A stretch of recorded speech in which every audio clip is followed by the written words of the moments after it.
the exit point of town or the entrance point of town, that central town. Meaning everything happens here. And the reason is that in most ancient cities, we have one gate. That means that if there's only one gate, everybody during the day are going to cross and be there. Okay? So if you want a place that everybody has to go to, have to be at, it's in the gate. Okay? So again, as I said, the gate has so many functions, and I heard that she spoke about Boaz in the gate, the judge. So look at this little podium over here. Valentina is sitting on there. The queen, the judge, someone there. Very good. On the podium, look at the podium. You see the stairs. She's really sitting on the bases of pillars. It's like a chair, nice one. Okay, to cover the judge. She doesn't have sun, so something to cover him, and you can see it over there at the picture very nicely. These used to be original. They found 3 of these, okay, original things that were holding the pillars, that will hold the canopy on top of the judge. Okay, you were sitting right in the right spot. over there at the bench, okay, where the witnesses, the elders, whatever you want, but that's the bench of the elders. You're sitting quite properly there, okay. So, judges. What else was in the gate? The second thing that was in the gate was the policemen. It is said in the book of Deuteronomy, it says that shoftim v'shotrim, judges and policemen should sit in your gates. So the police headquarters is here. The market. Where is the market? It says chutzot. In Hebrew, chutzot means outside. Outside what? Outside the gate. So there's a huge platform right there, and that's where the market is going to be. You don't want everybody coming into your city. You want them to be outside so they don't, of course, destroy things. Those villages, come to our city. We don't want them in. Keep them out, keep all the villagers out. The prophets, what? Podium.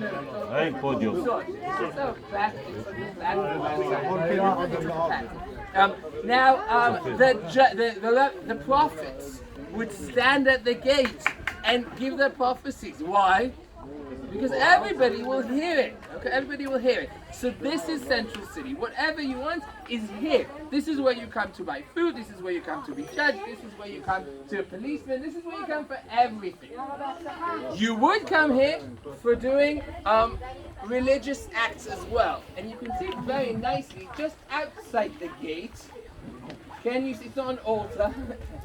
It's a bama, it's a stage. How do you call bama in English? How do you translate it? It's not a stage. It's not a stage. That's the arena? What? Platform.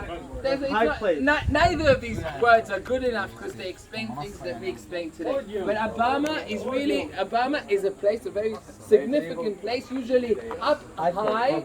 Be up high. Okay, Bama is just from the Greek. It's a Greek name. Bama was a Greek name. Okay, it's not pedestal. Pedestal is to pick up the pillar in the Roman period of time. But you can see that square area that is a bit risen and above the ground. Okay, that's a Bama. On top of the Bama, you have standing stones. Okay, matzevot. Matzeva is a standing stone, and you see that they used to worship stones and other things. They used to worship gold calves, it's okay.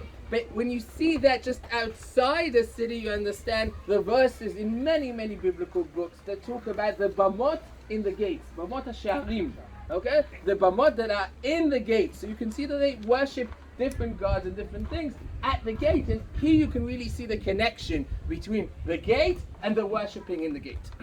Now, what I want to finish here is with 2 things. One is, I still have to give you an explanation about this very long 3-gated way that we just passed through. So you remember the upper gate that we saw? Valentina, you just missed just behind you. There's the middle gate. It's okay. That's what I'm here for. And this is the lower gate, right over here. So we have 3 gates: upper gate, middle gate, and lower gate, okay? That are all connected in one big road that's going up.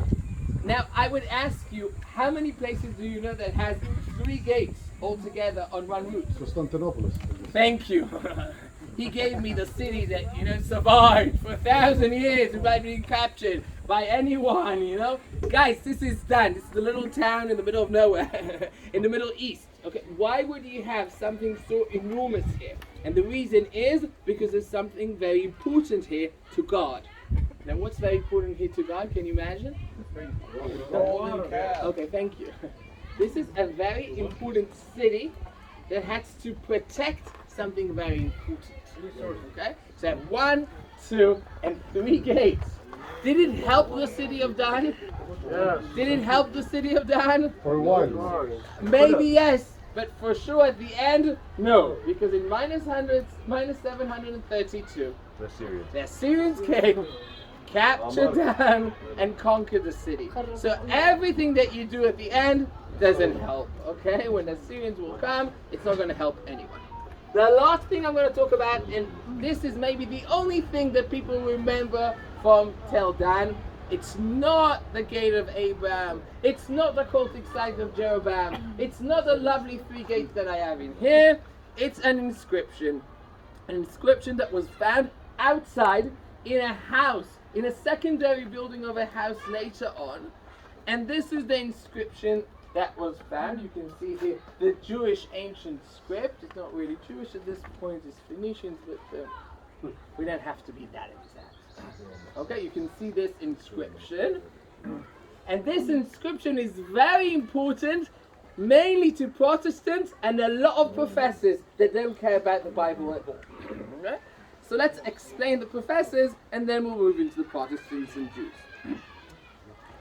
In the 80s and 90s, there was a group of people, mainly from one kind of university in the state of Israel, but many other universities in Scandinavia and Japan went through the same methodical error, and they argued the following thing.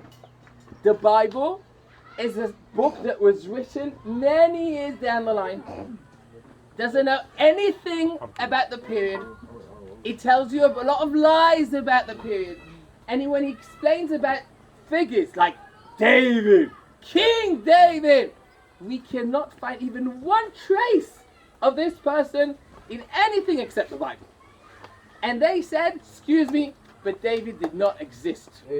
Is not no David, it's a myth.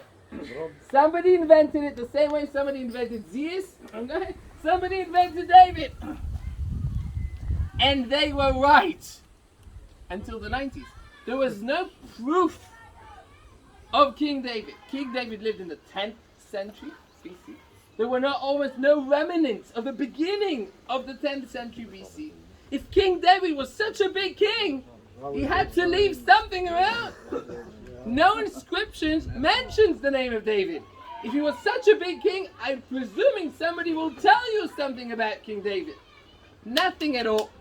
1993, Avram Biran takes out this inscription and he publicized the inscription, and he says that over here at the 7th line, the 6 letters in Hebrew, Bet, Yud, Tav, Daled, Vav, Daled. In Hebrew, Bet, Yud, Tav, Daled, Vav, Daled. Again, Bet, Yud, Tav, Daled, Vav, Daled. Oh, wait, what does it say? It says the house of David. Bingo! Here we have an inscription. It says the house of David. So Abraham Biran is so happy. He says, we're winning. There was a David. Here we can prove there was a David. What would the University of Tel Aviv do? Tiny David. Let's start with the inscription is forged. That was the first thing that came out.